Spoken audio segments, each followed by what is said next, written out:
오늘 이 말씀은 많은 분들이 잘 알고 있는 말씀 중에 이제 하나입니다.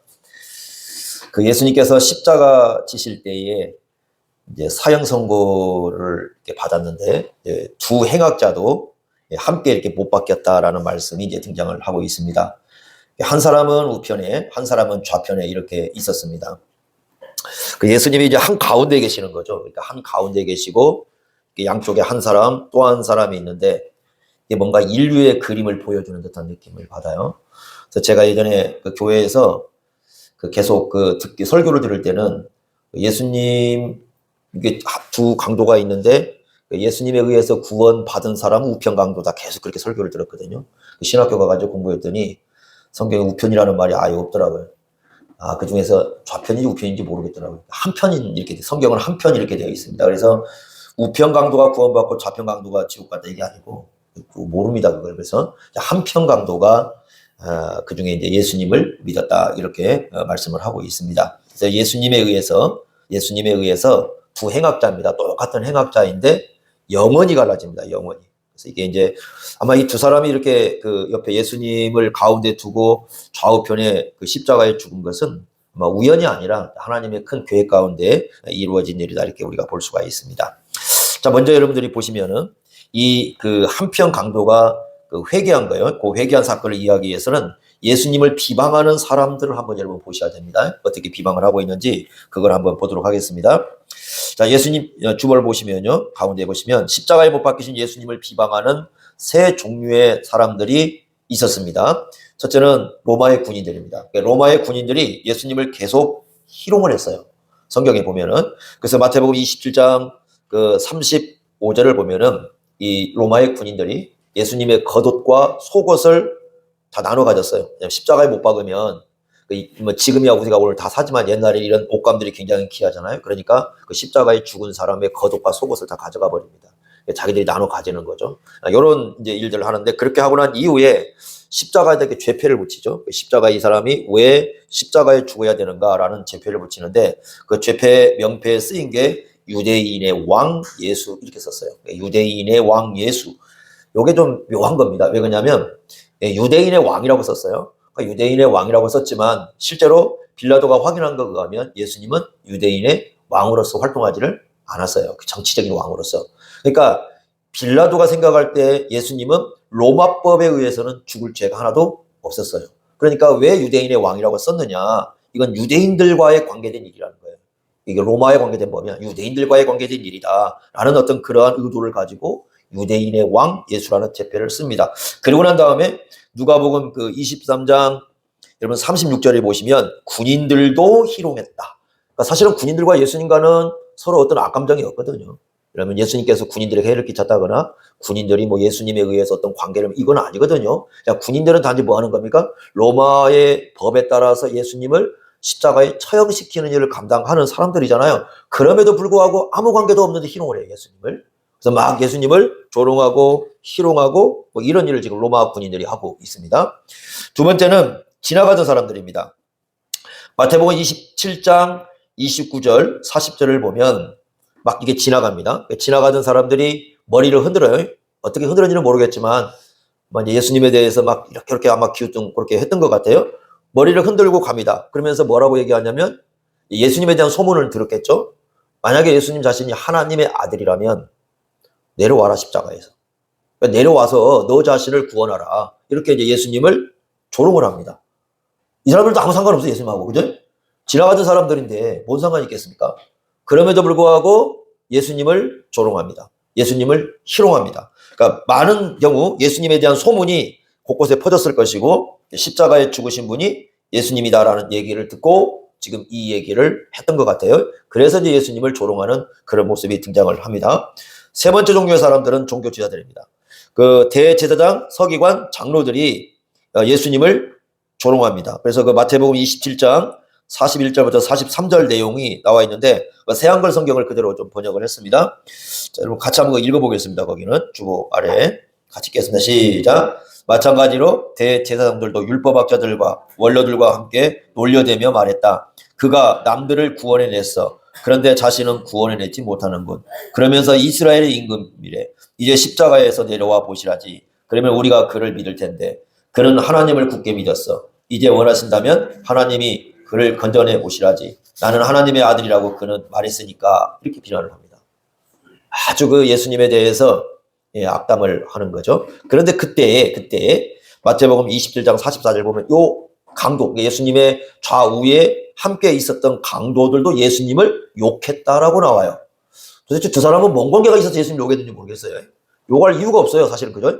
예수님께서 예를 들면 해를 끼쳤다거나 예수님이 이들에 대해서 어떤 그 악감정을 품었다, 그게 아니잖아요. 그런데 이 양쪽에 이 두 행악자가 예수님을 욕을 합니다. 그 왜 그랬을까? 이제 뭐 여러 가지 생각해 볼 수 있겠지만 왜 이 사람들은 양쪽에 매달렸을까? 막 이런 것 같아요. 동족에게, 그러니까 유대인들에게 어떤 악한 일을 했다기보다, 그러게 하기에는 십자가에 매달지 않겠죠. 그렇다기보다는 그 로마의 그 압제 아래에서 혁명운동을 좀 했던 것 같아요. 이제 그 내려오는 이야기하면 혁명운동을 했을 때 이제 이런 사람들이니까 아마 이런 얘기를 했을 것 같아요. 예수님이 진짜 메시아라면 아니 저 로마의 그 정권을 좀 뒤집어 엎든지 해야지. 왜 십자가에서 그렇게 나약하게 로마에 의해서 처형을 당하느냐 하는 그런 조롱인 것 같아요. 그러니까 예수님을 계속 그렇게 조롱을 합니다. 그러니까 지금 예수님의 주변에는 전부 어떤 사람들이 있어요? 예수님을 조롱하는 사람들이에요. 거의 조롱하는 사람들이에요. 그러니까 관계가 있느냐? 관계 별로 없는 사람들이에요. 그러면 로마 군인들 조롱할 이유 없잖아요. 근데 조롱을 해요. 그 다음에 지나가는 사람들 조롱할 이유 없잖아요. 조롱을 합니다. 두 행악자 조롱할 이유 없거든요. 그런데 조롱을 해요. 그 다음에 종교 지도자들, 이 사람들이야 뭐 예수님이 어떤 성전에 가서 이렇게 뒤집어 엎었으니까 자기들이 뭐 그런다고 합시다. 그렇게 봅니다. 그러니까 지금 모든 조롱하는 가운데에 십자가에 못 박힌 또 행악자도 예수님을 처음에는 어떻게 했다고 다 조롱했던 사람들이다. 이렇게 볼 수 있습니다. 그런데 그 중에 한 행악자가 어떻게 합니까? 조롱을 했는데 회개를 합니다. 그래서 어떤 일이 있느냐? 주보를 보시면요. 이제 두 사람인데 한 사람은 십자가에 못 박히신 예수님을 믿고 구원을 받고 그 자리에서요. 또 한 사람은 어떻게 됩니까? 예수님을 거부함으로써 구원을 받지 못해요. 마치 이게 인류의 길을 딱 보여주는 것 같아요. 인류의 길을 예수님 가운데 딱 놓고 이 예수님에 의해서 길이 딱 나눠지는 거예요. 좌우로. 그죠? 한쪽에는 예수님을 믿고 구원을 받는 길이고 또 한쪽은 예수 믿지 않고 거부하고 구원받지 못하는 길. 이게 인류의 두 모습이에요. 이게 딱 보여주는 거죠. 이렇게 예수님의 십자가에서. 그런데 그럼 거기 보시면 시간을 한번 잘 보십시오. 그 주보에 제가 시간 계산을 좀 해도록 하는데, 자, 예수님이 9시 십자가를 못 박혀 돌아가셨죠? 그러고 난 다음에 12시부터 오후 3시까지 온 땅에 어둠이 임했어요. 그죠? 그런데 그 이전에 했던 말씀하고 그 이후에 했던 말씀이 나와요. 이게 이제 가상 7원이라는 7가지 말씀인데, 여러분 잘 보시면 예수님께서 행악자에게 낙원에 있으리라고 한 말씀이 12시 이전이죠. 그러니까 9시부터 12시 사이죠? 그러면 여러분들 그 누가복음 24장 43절이니까 이때가 이제 회개한 사건이거든요. 그렇다고 한다면 불과 십자가에 한 9시쯤에 못 박힌 것 같아요. 그러면은 불과 3시간도 안 돼가지고 회개를 합니다. 엄청난 사건이 발생한 거예요. 지금 둘 다 처음에는 다 어떻게 했어요? 예수님을 향해서 비방을 하고 조롱을 했단 말이에요. 근데 그 시간에 둘 다 똑같습니다. 똑같이 보는 겁니다. 똑같이 예수님이 십자가에 못 박힌 걸 보았고 똑같이 예수님에게 일어난 일을 보았어요. 또 주위에서 똑같이 사람들이 주위에 지나가는 사람들이 어떻게 예수님을 대하는가를 봤어요. 지금 로마의 군인들이 조롱을 하고 지나가던 사람들도 조롱을 하고 종교 지도자들이 다 조롱을 하고 심지어는 자기들도 거기에 가담해서 다 조롱했던 그런 사람들이에요. 똑같이 본 게 똑같습니다. 둘 다 죽음을 앞두고 있어요. 그러니까 둘 다 지금 십자가에서 죽어야 됩니다. 둘 다 죽음을 앞두고 있고 지금 이런 상황이에요. 그러니까 두 사람이 다른 환경이 아니라 똑같은 환경입니다. 똑같은 것을 들었고 똑같은 것을 보았고 똑같은 것을 겪었어요. 그런데 단 3시간도 안 지나서 3시간도 안 됐죠. 그죠? 이 어느 시간에 이 문제가 발생했는지 모르겠지만 한 사람은 자기 죄 가운데 죽어야 했고 한 사람은 예수님과 함께 어디에 들어가요? 낙원에 들어간 거예요. 한 사람은 완악한 마음을 가지고 예수님을 거부해서 결국은 죽음, 영원한 지옥을 향해서 가야 했고, 한 사람은 자기 죄를 회개하고 예수님을 믿고 하나님의 자비를 구하고 하나님 나라에 들어가는 그런 놀라운 역사가 일어났습니다. 이게요, 여러분 사람의 힘으로 가능하겠습니까? 근데 믿는 게 기적이죠. 안 믿는 게 오히려 당연할 수 있죠. 왜냐하면 주위에서 아무도 예수님을 뭐하지 않고 인정하지 않고 있으니까. 그리고 실제로 예수님이 십자가에 나약하게 죽는 것처럼 보였으니까 뭐 안 믿는 게 당연할 거예요. 그러니까 믿는 사람이 이상한 거죠, 이 사람이. 그래서 우리가 여기서 생각할 수 있는 게 뭐냐, 구원은 여기서 이제 드러내주고 있는 게 짧은 시간이지만 하나님의 은혜예요. 이 사람이 변하는 것이 그냥 변했다 이렇게 볼 수가 없어요. 하나님의 은혜의 역사가 나타난 것이 굉장히 짧은 시간이지만 이 하나님의 은혜가 임해야 사람이 바뀔 수 있다라는 걸 이 말씀을 통해서 생각해 볼 수가 있습니다. 사람은요, 이 타락을 해가지고 타락한 존재라 영적으로 죽은 시체, 성경에 의하면 죽은 시체. 그러니까 일단 죽은 시체는 스스로 살아날 수가 없어요. 그렇지 않습니까? 그러니까 스스로 살아날 수도 없고 영적으로 타락했기 때문에 스스로 구원을 만들어낼 수도 없어요. 그래서 그걸 우리가 뭐라고 부르냐면 영적 무능력이라고 불러요. 인간은 영적으로 모두가 다 무능력한 존재들입니다. 스스로 영적으로 죽었기 때문에 살아날 수도 없고 자기 속에 있는 죄성도 극복할 수가 없는 것이 인간의 마음. 이게 얼마나 인간의 마음이 변하지 않는지 모릅니다. 이 사람이라는 게 잘 안 바뀌어요. 이게 쉽게 안 바뀝니다. 근데 영적으로 쉽게 변화가 일어나겠습니까? 그래서 나온 얘기가 뭐냐, 사람이 갑자기 바뀌면 어떤다고요? 죽는다고요. 안 바뀌니까 하는 소리입니다. 여러분 요나서를 한번 보십시오. 우리가 새벽에 봤지만 요나서 1장에 보면은 하나님께서 니느웨에 가서 하나님의 말씀을 전하라고 하니까 요나가 도망을 치죠. 반대 방향으로 다시스로 도망을 치면서 도망을 쳐버립니다. 하나님 싫습니다. 하나님 말씀 듣기 싫습니다. 하고 도망을 쳐버립니다. 그러자 하나님께서 도망가는 길에 풍랑을 일으켜가지고 엄청난 그 바다에서 두려움을 겪게 해서 결국 사람들이 요나를 바다에 던져버리잖아요. 던져버리니까 어떻게 합니까? 큰 물고기가 있다가 그 요나를 덥석 삼켜가지고 그 뱃속에 두니까 요나가 그 안에서 회개를 하죠. 그래서 무릎을 꿇고 하나님께 기도를 합니다. 요나서 2장에 보면 회개 기도를 해요. 하나님, 제가 뭐 이렇게 어쨌든 그 속에 들어와서 건져주신 거 감사해요. 구원은 하나님께 있어요. 뭐 하면서 뭐 바다 다 하나님 것이에요. 엄청 그렇게 기도를 합니다. 그리고 나서는 그 다시 니느웨에 가가지고 이제 그쪽에 물고기가 그쪽으로 토해내 버렸어요. 이렇게 딱 토해내니까 거기 가서 말씀을 딱 전합니다. 사흘길 다니면서 말씀 전해야 되는데 전하기 싫으니까 하루만 뺑글 동거 와가지고는 어떻게 되냐, 하나 보자고 저 산에 올라가 있잖아요. 산에서 올라가서 보니까 다 어떻게 하고 있어요, 그 사람들이? 회개를 합니다. 회개를 하는데 왕부터 시작해서 심지어는 동물들까지 다 금식을 시킵니다. 그 전부 회개가 일어납니다. 그랬더니 요나서 4장 1절에 요나가 하나님 앞에 뭐 화를 냅니다. 막 화를 내요. 그래서 하나님께 성내고 화를 내면서 하나님 그럴 수가 있습니까? 내가 그럴 줄 알았어요, 하나님. 그러면서 뭐라고 합니까? 옛날에 내가 고국에 있을 때, 그 말이 자기 고향 땅에 있을 때예요. 내가 옛날에 자기 고향 땅에 있을 때 하나님은 은혜로우시고 노하기를 더디하시고 인하시기 때문에 분명히 저 사람들 회개하면 저 사람들 용서하실 줄 알았어요. 나 하나님 그런 성격 너무 싫어요 하고 하나님께 항거를 합니다. 문제는 뭐냐면요, 아니 1장에서 풍랑도 겪고 바다에 던져졌고 물고기 뱃속에다 회개도 했잖아요. 그런데 그 시간에 다시 어디로 가요? 옛날 1장 저 옛날에 그 다시스로 도망가기 전에 그때의 성품으로 다시 돌아가요. 그리고는 그 성격을 가지고 누구한테 항변을 해요? 하나님께 항변을 해요. 안 변해요. 풍랑을 겪어서 죽음을 경험했다고, 물고기 뱃속에 들어가는 엄청난 경험을 했다고, 하나님께 무릎 꿇고 회개를 했다고 변한 것 같잖아요. 하나도 안 변합니다. 이게 인간이에요. 그러니까 사람이 변한다는 것이 그만큼 어려운 거예요. 지금 예수님이 온갖 고통을 당하고 있고요, 수치를 당하고 있는 사형수예요. 자기들이 볼 때는 사형수입니다.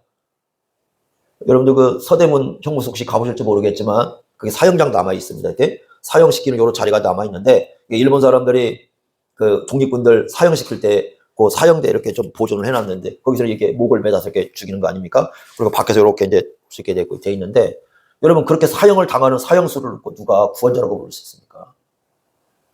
사형수입니다, 예수님은. 지금 예수님 주변에서는 예수님을 대적하는 사람들이 전부 예수님을 대적하고 있어요. 마치 그 대적자들이 승리하는 것처럼 보이는 그 시간이에요. 승리하는 것처럼 보이는 시간이에요. 그리고 요 두 강도가 처음에는 욕을 했어요. 그런데 그 중에 하나는 계속 욕을 하고 있습니다. 그런데 한 사람이 변화가 되어서 예수님을 영접을 했다. 이건요, 예수님에 대한 눈이 열리고 영적인 눈이 뜨여서 예수님을 영접했다. 엄청난 기적입니다. 그러니까 어떻게 생각하면 이런 거 볼 수 있어요. 지금까지 일어난 기적 중에 최고의 기적이라고 볼 수 있습니다. 예수님께서 오병이어도 베풀어 주셨고, 그 다음에 죽은 사람도 살리셨고, 뭐 다양한 기적을 베풀었지만 이 사람이 이렇게 변화된 것은요, 기적 중에 기적이에요. 불가능한 일이 발생한 거죠. 이런 일이 예수님의 십자가에서 지금 발생을 한 겁니다. 자, 그러면 여러분들 여기서 우리가 봐야 될 게 뭐냐면, 한번 주보 보시면 구원받은 행악자의 태도를 한번 잘 보시고 이 사람이 어떻게 변화가 되었는가를 한번 보시기 바랍니다. 자, 39절을 보시면 이렇게 되어 있습니다. 달린 행악자 중 하나는 계속 뭐 했어요? 비방을 했어요. 그러니까 한 사람은 계속 비방을 합니다. 뭐라고 비방하느냐? 네가 그리스도라면 우리를 구원해라. 네? 그게 뭐예요? 십자가에서 자기들을 건져내라는 얘기죠, 지금. 자기들을 건져내라. 이렇게 얘기를 합니다. 그러자 40절 보시니까 한나는 그 사람을 이제 꾸짖습니다. 바뀌었죠? 꾸짖습니다. 뭐라고 꾸짖냐면 네가 동일한 정죄를 받고서도 하나님을 두려워하지 않느냐? 우리는 우리가 행한 일에 상당한 보응을 받는 것이니 이에 당연하거니와 이 사람이 행한 것은 옳지 않은 것이 없느니라. 이렇게 얘기를 합니다. 자, 여러분들이 이 행악자들은 유대인이라는 걸 기억하십시오. 로마 사람들은 십자가에 안 죽여요. 로마 사람들은 참수를 시키지 십자가에 못 박혀 죽이질 않아요. 유대 사람이기 때문에 십자가에 못 박혀 죽이니까 유대인입니다. 그럼 유대인들은 어려서부터 어떻게 돼요? 율법을 늘 듣고 자라온 사람들이죠. 태어날 때부터 그냥 하나님에 대한 늘 얘기를 듣고 자란 사람들입니다. 그러니까 이 사람들은 어느 정도 율법을 알고 있는 사람들인 걸 명심하셔야 됩니다. 하나님에 대해서 얘기를 듣고 있었던 사람이에요. 자, 그런데 지금 뭐라고 얘기하냐면 40절에 보니까 이게 이제 변화된 거죠.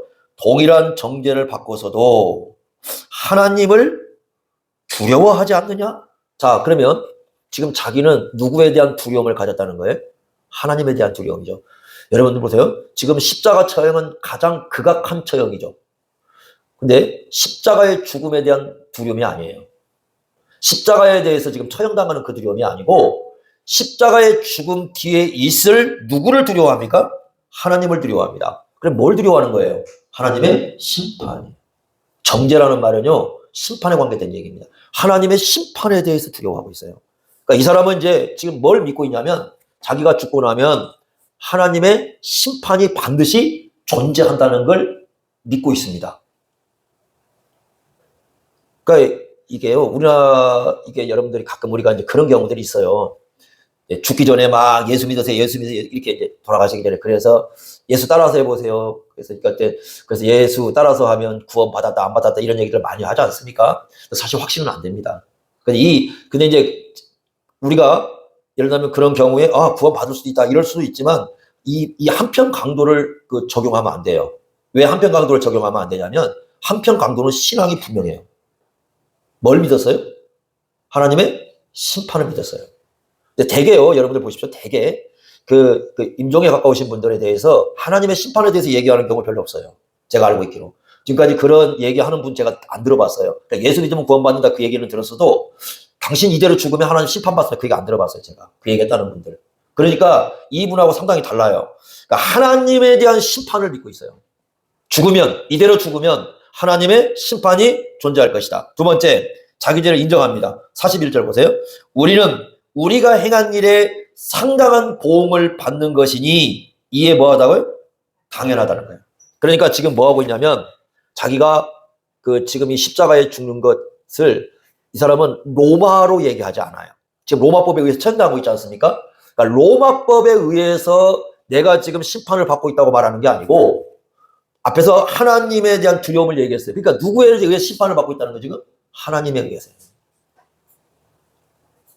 그러니까 원래는 만약에 요 생각을 안 했더라면 뭐라고 얘기했어야 돼요? 우리는 로마법에 의해서 심판을 받아 이래야 되는데 로마법은 전혀 언급하지 않아요. 지금 언급하고 있는 건 누구에 의한 거예요? 하나님에 의한. 하나님에 의해서 우리는 상당한 지금 보응을 받고 있다. 그 십자가 죽음조차도 이것은 하나님께서 우리의 죄에 대해서 심판하시는 내용이다. 이렇게 지금 이해를 하고 있어요. 그러니까 지금 이 사람의 생각이 지금 다 바뀌고 있죠. 엄청 바뀐 거예요. 원래는 어떻게 해야 돼요? 십자가 죽음이 두려움이어야 되고, 십자가 죽음이 두려움이어야 되고, 자기의 십자가 죽음이 로마에 의한 처형으로 얘기를 해야 되는데 그 얘기를 아예 하지 않습니다. 하나님에 대한 심판에 대한 두려움을 갖고 있고, 그 다음에 하나님에 의한 보응을 받고 있다라고 얘기를 하고 있습니다. 그러니까 자기 죄를 지금 인정하는 겁니다. 세 번째 내용입니다. 41절 보면 이렇게 얘기합니다. 이 사람이, 예수님 얘기하죠. 이 사람이 행한 것은 뭐 하지 않는 게 없다. 옳지 않은 게 없다. 그러니까 예수님은 죄가 없다는 걸 어떻게 하고 있어요? 지금 인정을 하고 있어요. 자, 앞에서는 계속 사람들이 다 누구라고 얘기해요? 예수님을 죄인이라고 얘기해요. 일단 눈앞에 보이는 것 자체가, 십자가에 매달려 있는 것 자체가 로마법에 의한 처형이죠. 로마법에 따르면 죄인이에요. 그죠? 이거 로마법에 의해서 얘기하는 게 아니고요. 지금 이 사람이 볼 때는 하나님의 앞에서 죄가 없다라는 얘기예요, 이게 지금. 예수님을 보니까 죄가 없다라는 거예요. 그래서 다 지금 뭐 하고 있어요? 지나가는 사람들 예수님을 조롱하고 있다니까요. 지나가는 사람 조롱하고요. 군인들이 조롱하고요. 종교 지도자들이 예수님을 조롱하고요. 정죄하고 있어요, 전부죠. 그죠? 그리고 예수님 옆에 있었던 한편 강도조차도 예수님을 뭐 하고 있습니까? 정죄하고 있습니다. 그런데 이 사람은 변한 거예요. 아까 처음에는 예수님을 같이 뭐 했습니까? 조롱했고 비난했지만 그 짧은 시간에 어떤 의식을 가졌어요? 예수님은 죄가 없다라는 의식입니다. 그러니까 엄청난 변화죠. 모든 게 지금 변화가 일어났습니다. 그 생각 자체. 자, 그 다음에 보십시오. 회개한 행악자는 예수님이 누구라는 걸 죄가 없는 분인 것만 인정하는 게 아니고 42절 보십시오. 이렇게 얘기합니다. 이르시되 예수여 당신의 나라. 그러니까 나라는 어디라는 걸 지금 생각을 했어요. 유대인들 나라 그러면 다 뭐 생각하는 거예요? 다 천국이에요. 하나님 나라예요. 그런데 하나님 나라가 누구 것이라고 얘기해요? 당신의 것이니까 예수님이 하나님 나라의 왕이라는 걸 인정을 하고 있어요. 당신의 나라입니다. 거기서 임하실 때 나를 기억하소서 이렇게 얘기합니다. 당신의 나라예요. 그래? 그러니까 이걸 지금 천국이 하나님 나라가 당신의 나라다라는 얘기는 이 사람 생각을 뭐 어떻게 생각해요? 이 사람은 당연히 십자가에 죽으셔도 어디로 갈 수밖에 없는 분이에요. 하나님 나라에 들어가는 거예요. 죄인은 하나님 나라 못 들어가죠. 그죠? 그러니까 이 사람은 지금 예수님에 대해서 하나님 나라가 당연하게 당신의 나라다. 아마 예수님에 대한 소문을 많이 들었을 거예요. 이 사람도 들었을 겁니다. 뭐 안 들었을 리 없겠고요. 유대 세계에서는 거의 다 알고 있었으니까. 그러면 예수님께서 하나님 나라에 대해서 전하는 것도 들었을 겁니다.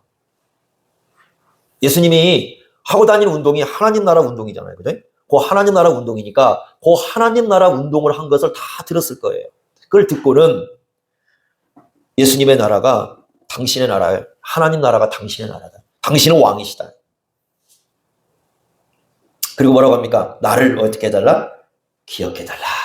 그러니까 어떻게 자기를 전부 어떻게 해요? 예수님께 맡기고 있어요.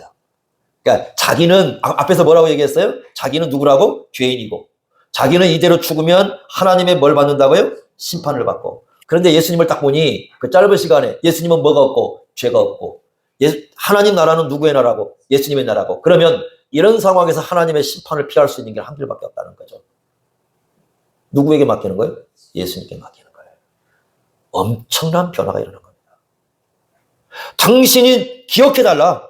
당신이 기억해달라는 거예요. 그러면 그 은혜를 베푸시면 당신의 나라에 자기가 어떻게 들어갈 수 있다라는 고백입니다. 아마 이럴 거예요. 이 강도의 인생에 대해서 이제 강도도 죽었잖아요. 그러면 그 주변 사람들이 기억할 때 뭐라고 기억하겠습니까? 야, 저 사람은 그냥 십자가에 처형당한 사람. 뭐 로마의 압제에 대항했다가 개죽음 당했다 뭐 그럴 수도 있고요. 별소리 다 있을 겁니다. 그래서 어떻게 생각하면 이제 좀 시간이 지나면 다 잊혔었을 거예요. 다 이 사람 기억도 안 했을 겁니다. 하도 십자가에 죽은 사람이 많으니까 아마 이 사람 기억도 없어졌을 거예요. 그냥 누구 집에 아들 하나 살다가 죽었어. 다 끝났을 겁니다. 그러죠? 그런데 이렇습니다. 예수님은 영원히 기억하십니다. 세상에서는 잊혔어요. 여러분이나 저나요. 우리 죽으면 얼마 만에 다 잊혀질 것 같습니까? 우리가 살다가 온 인생이 우리가 생각할 때 우리 인생이 너무 화려한 것 같고 많은 인생 이야기가 엄청나지 않습니까? 우리 살았을 때 그런 뭐 다 우리 이런 얘기들 합니다만은 좀 죽고 나면요. 우리를 기억하는 사람 거의 없습니다. 누가 기억합니까? 가족이요? 아니 뭐 기일이 있어야 한 번씩 기억하지 기억합니까? 뭔가 접촉이 있어야 기억하지 기억하겠습니까? 동네 사람들이 기억하겠습니까? 역사가 기억합니까? 아무도 기억하지 않습니다. 그런데 우리가 예수를 믿으면 예수님께서는 우리를 어떻게 기억하신다고요? 영원히 기억하신다는 거예요. 영원히 기억하셔요. 영원히 우리를 기억하시고 그 기억을 놓지 않으십니다. 자, 그랬을 때 예수님이 어떤 은혜를 주셔요? 43절입니다. 같이 한번 읽어보겠습니다. 43절 다 같이 읽겠습니다. 시작. 예수께서 이르시되 내가 진실로 내게 이르니 오늘 네가 나와 함께 낙원에 하시리라. 오늘 갈 것이다. 오늘 죽는 거죠. 오늘 네가 나와 함께 낙원에 있으라. 예수님이 당연히 어디 가신다는 거예요? 당연히 낙원에 가신다는 거죠. 낙원이 어디냐? 여러분 고린도후서에 보면 사도 바울이 낙원을 하늘이라고 표현해요. 그러니까 하나님 아버지 계신 곳이 어디예요? 거기가 낙원이에요. 하나님 아버지 계신 그곳에 나는 예수님을 당연히 갈 것이고 그곳에 네가 함께 나와 함께 있을 것이다. 오늘 영원히 기억하시겠다는 거죠. 바로 이런 말씀을 하고 있습니다. 그래서 놀라운 은혜가 이렇게 주어진 것을 볼 수가 있습니다. 자, 여러분 이 땅에서 우리는 두 가지 기회를 가져요. 두 가지 기회입니다. 첫째는 어떤 기회가 있느냐? 예수님을 믿고 영원한 생명을 얻을 수 있는 기회입니다. 이 땅이 아니면 그런 기회 가질 수 없어요. 죽고 나면 아무도 두 번째 기회는 존재하지 않습니다. 이 땅에서만이 예수를 믿고 영원한 생명을 얻을 수 있는 기회입니다. 두 번째는 어떤 기회냐? 예수님을 믿고 하나님 나라를 위해서 그 인생 가치를 드러낼 수 있는 기회도 이 땅밖에 없어요. 내가 예수 믿고 내가 하나님 나라를 위해서 어떤 삶을 살잖아요. 그 기회도 이 땅에서 밖에 없어요. 제가요, 여러분도 아마 깨달을지 모르겠지만 이게 점점 인생을 살면서 이렇게 지나오면서 뭘 깨닫느냐? 다음이라는 말이 별로 우리에게 해당이 안 된다는 걸 제가 알았어요. 다음에 요걸 해야지 했잖아요. 근데 그 다음이 잘 안 오더라고요. 그러니까 지금 해야 될 때 지금 기회 하지 않으면 다음이 오더라고요. 제가 그래서 얼마 전에 화장실을 갔는데 화장실에서 멋진 문구 하나를 갖다가 이렇게 해서 제가 이렇게 그 사진을 찍었더니 목사님들이 뭐냐고 그래요. 그래서 이거 멋있는 문구 있다 그랬더니 다 와서 사진 찍어 가더라고요. 근데 그 문구가 뭐냐? 제가 우리 교회에다 올릴까 그러다가 화장실이라고 써 있어가지고 안 올렸어요. 뭐 이런 문구예요. 오늘 하루는 내일이라는 시간 있지 않습니까? 내일의 2배의 가치가 있다라는 이 얘기예요. 그러니까 내일이라는 시간에 2배의 가치가 오늘 하루가 있다. 거기 쭉 써놨어요. 그러면서 하루가 얼마나 소중한 우리에게 시간인가를 이렇게 쭉 써놓은 건데 사실 그렇습니다. 여기 해보시면 알겠지만은 두 번의 기회가 쉽지 않아요. 제가 군대 제대하면서 이렇게 얘기를 했습니다. 나오면서 제가 여기 다시 한번 꼭 오겠습니다. 여기로 와가지고 제가 다시 한번 보겠습니다. 아직까지 안 갔어요. 아직까지 안 가요. 못 갔어요. 갈 기회가 없어요. 사실은. 그래서 전에 한번 통일 전망대 이렇게 갈 기회가 있어서 목사님들하고 이제 거기를 갔는데 근데 그때 제가 이제 근무했던 곳이 이제 전곡인데 그 전곡을 한번 가보자고 했는데 어딘지를 모르겠어요, 이제 거기가. 그래서 못 가봤습니다. 그 주위를 가긴 했겠지만은 못 가봤습니다. 그러니까, 없더라고요. 그러니까 기회가 안 줘요. 그러니까 제가, 이제 기억하는 게 하나가 뭐냐면, 제 이제 학교 제자 하나가, 딸이 먼저 세상을 떠났어요. 이제 장례식을 갔는데, 그때 이제 그 기억을 제가 잊지 못합니다. 장례식을 딱 마치고 나오는데, 이렇게 얘기를 해요, 저한테. 목사님, 제가 너무 하나 깊은 걸 깨달았어요. 그래서 뭐냐 그랬더니, 목사님, 누군가가 얘기하고 싶을 때에 살아있을 때 하지 않으면 다시는 기회가 없더라고요. 그 얘기를 하더라고요. 그래서 제가 그때 굉장히 깊이 깨달았어요. 아, 그렇구나. 삶이라는 게 그런 거예요. 그러니까 그 딸이 이제 죽었는데 그 얘기를 하더라고요. 그러니까 기회라는 게 그렇게 많이 주어지지 않아요. 그러니까 누군가가 대화를 할 수 있는 기회가 있겠다고 생각했는데 없어져 버린 겁니다. 그러면서 살아있을 때 저보고 하는 얘기예요. 그러니까 목사님, 그 음성을 들을 수 있을 때 제발 그걸 놓으면 안 됩니다라는 얘기를 저한테 하더라고요. 그래서 야, 정말 그렇구나. 그래서요, 저도 막 딸이 부르면 막 갑니다. 왜? 그때 이후로 그렇습니다. 그냥 거부 안 합니다. 그냥, 보고 싶어 그러면 갔다라도 옵니다. 기회는 주어지잖아요. 이러면. 그러니까 우리가 하나님의 영광을 위해서 살아갈 수 있는 기회도 이 땅밖에 없어요. 자, 그런데 보세요. 왜 이 얘기를 하느냐? 이 한편 강조는 예수님 믿을 수 있는 기회는 얻었지만 예수님을 위해서 살 수 있는 기회는 아무것도 갖지 못했어요. 그러니까 어떻게 생각하면 예수 믿고 영생을 얻은 건 복이지만 하나님 나라를 위해서 살 수 있는 기회는 아무것도 얻지 못했어요. 우리는 어떻습니까? 예수를 믿을 수 있는 기회도 주어졌지만 하나님 나라를 위해 살 수 있는 기회도 주어졌어요. 그러죠? 이는 우리에게 뭘 얘기하죠? 세월을 낭비하지 말라는 거죠. 그러니까 우리는 기회가 있을 때 하나님 나라를 위해서 일할 때 다시는 오지 않아요.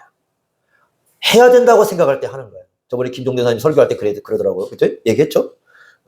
지금 안 하니까 하면 다음에는 안 되더라. 그 얘기 하지 않습니까? 그런 거예요. 우리의 시간들은 그런 거예요. 우리에게 주어졌을 때, 우리에게 시간이 있을 때, 우리에게 기회가 있을 때 하나님께서 맡기셨다면 해야 됩니다. 그것이 굉장히 중요한 거예요. 그래서 하나님 나라를 위한 삶의 기회는 지금이다. 그래서 저는 이 누가복음에서 제가 누가복음하고 이 연구할 때 누가복음에서 가장 그 가슴에 나왔던 단어가 누가복음에 엄청나게 쓰인 용어가 있습니다. 다른 데 쓰이지 않고요. 오늘이라는 거예요. 여러분 누가복음 처음부터 오늘이라는 말이 계속 나옵니다. 오늘 계속 오늘이에요. 그리고 십자가를 질 때도 이렇게 썼어요. 다른 데는 안 써놨어요. 누가복음에만 날마다 이렇게 오늘이라는 시간이 이렇게 돼 있습니다. 그러니까 오늘이라는 시간이 너무너무 귀중하다. 그러니까 우리가 이게 오늘이라는 시간을 강조하는 건 두 군데예요.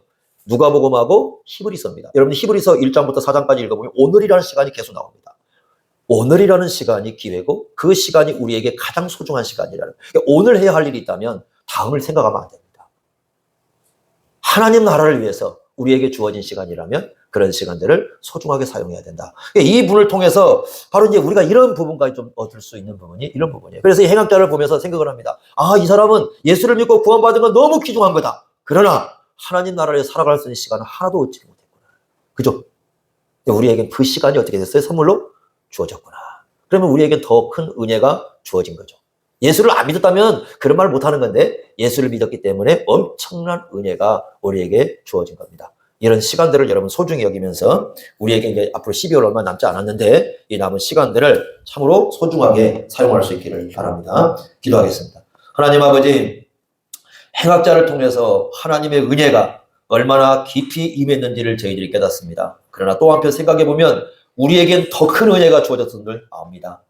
예수님 믿었을 뿐만 아니라 또 우리의 시간의 기회가 주어지고 하나님 나라를 위해서 일할 수 있는 기회가 우리에게 주어졌나이다. 이런 시간들을 소중하게 주님 영광을 위하여 사용할 수 있도록 함께하여 주옵소서. 예수님의 이름으로 기도하옵나이다. 아멘.